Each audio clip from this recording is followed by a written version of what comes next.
सगळ्यांनी इकडे बघायचं. काका कॉलर नीट करा.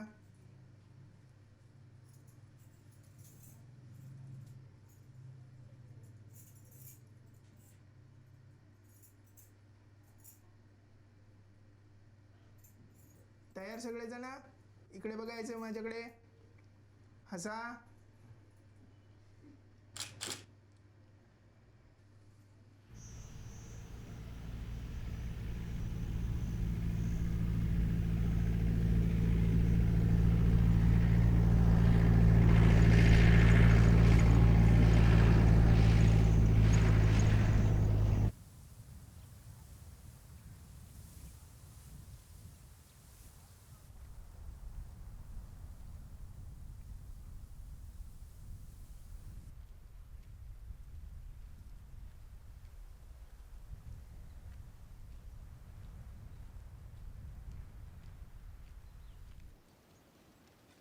येतं सरावण बालं, येतं सरावण बालं, येतं साली लावण आलं, येतं साली लावण.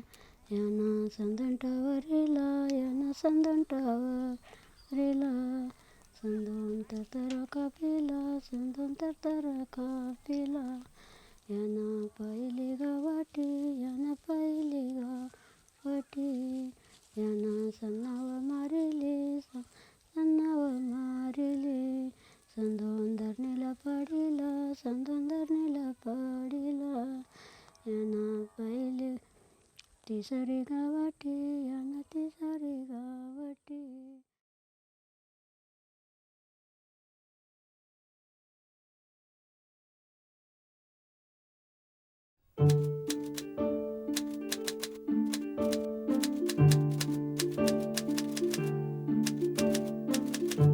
तो हमारे साहब एक लेखक थे जिन्हें लिखते वक्त ब्लैक कॉफी पीना पसंद था।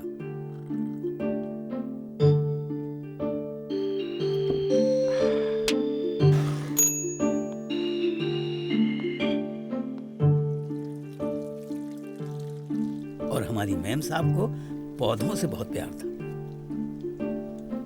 खास करके अपने सूरजमुखी से।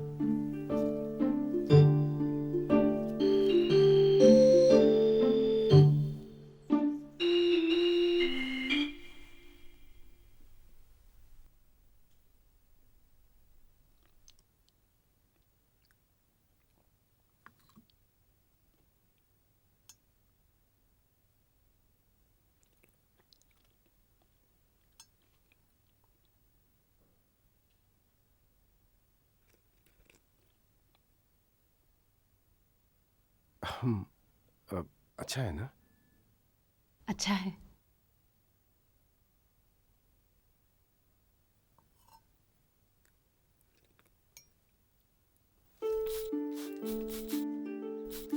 साहब दिन भर लिखा करते थे और मैम साहब अपने पौधों का ख्याल रखती थी।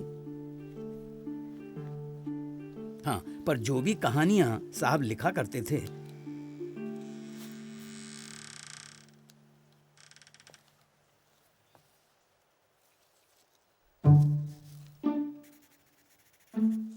मैम साहब उन सब कहानियों में हुआ करती थी। जैसे कि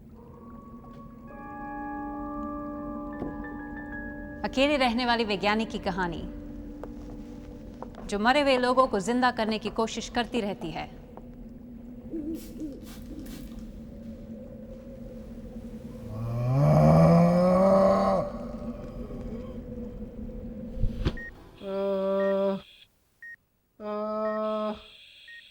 वो 7 पन्नों वाली कहानी जिसमें एक नर्स को अपने मरीजों को तड़पाने में सुकून मिलता है। नर्स, बहुत दर्द हो रहा है नर्स। वेट करो। आ, आ, आ, आ।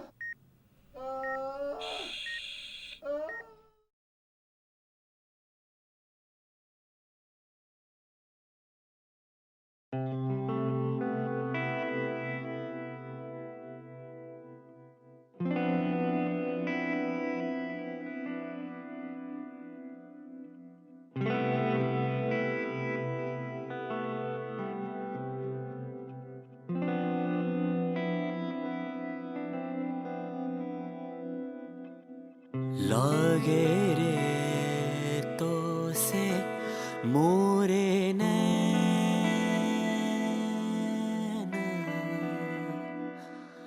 लागे रे तो से मोरे नैन,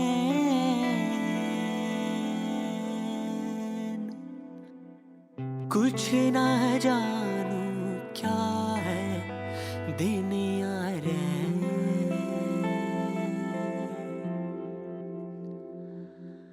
कुछ ना जानू क्या है दुनिया रे।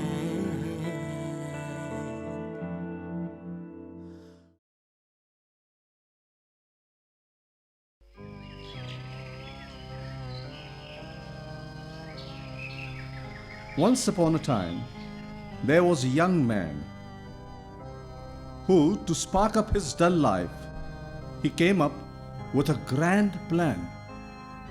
Using some complex maths and science, he formulated a concoction which, when poured on a dead person, would bring him back to action. So off the boy went to the nearby cemetery.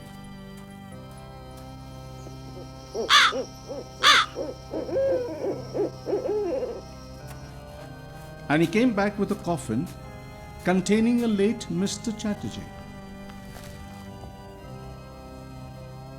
The coffin was opened, and the boy looked at his bait. Therein lay Mr. Chatterjee, deceased since 1968. Now don't take it personally, my friend. You'll soon be awake. I need to do this. It's all for science sake. And so, the boy emptied the concoction into the coffin. Smoke rose all around as the ground shook with the coffin. It's really working. The boy said, elated, I've brought him to life. I just hope he's not complicated. The dead man stood tall in front of the boy. With his hands in the air, he walked like a mechanical toy. You see, I'm your master and you're my slave. Bah! Said the dead man. Bah! He said again. I will tell you what to do and you shall have to obey. Bah! Said the dead man. Bah! He said again.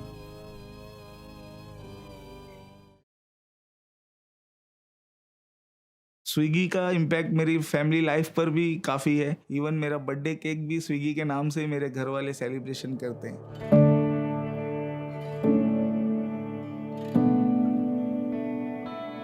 मेरा नाम Mohammad Rafe Sheikh है, मैं मुंबई का रहने वाला हूँ। जब मैं स्विगी में डिलीवरी पार्टनर था तब स्विगी ने मुझे बैग प्रोवाइड किया था। बजाय कि वो बैग यूज़ करूँ, मैं अपना खुद का डिज़ाइन किया हुआ बैग फील्ड पे यूज़ करता था। एक दिन मेरे ऑडिटर ने मुझे पकड़ लिया और उन्होंने मुझे इस बैग के बारे में पूछा, तो मैंने उनको इसके फीचर्स, इसके सारे एडवांटेज उनको बताए। वो काफ़ी इम्प्रेस हुए।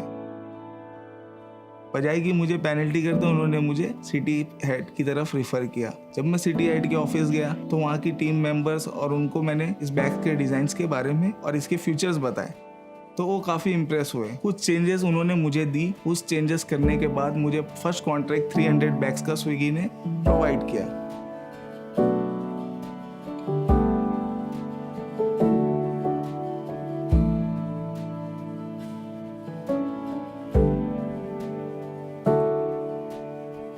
उस दिन से लेकर आज तक मैंने अपनी लाइफ में पीछे मुड़कर नहीं देखा। मैं महीने के 12,000 से लेके 15,000 स्विगी डिलीवरी बैग्स प्रोवाइड करता हूँ। मेरे service location Mumbai to Kerala, Surat to Udaipur, Kolkata to Patna, Madhya Pradesh और भी बहुत से लोकेशंस हैं। Swiggy totally change my life. आज मेरे घर की हर छोटी छोटी खुशियों का जिम्मेदार स्विगी है। स्विगी ने मेरे टैलेंट को अप्रिशिएट किया और मुझे इतना बड़ा अपॉर्चुनिटी दिया। I thanks Swiggy for giving me that opportunity.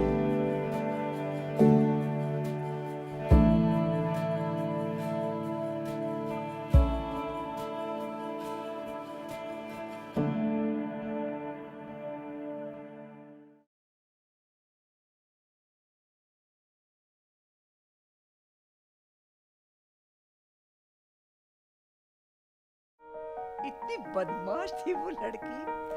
उसकी माँ ने बड़ी मुश्किल से उसे वो कपड़े पहनाए थे।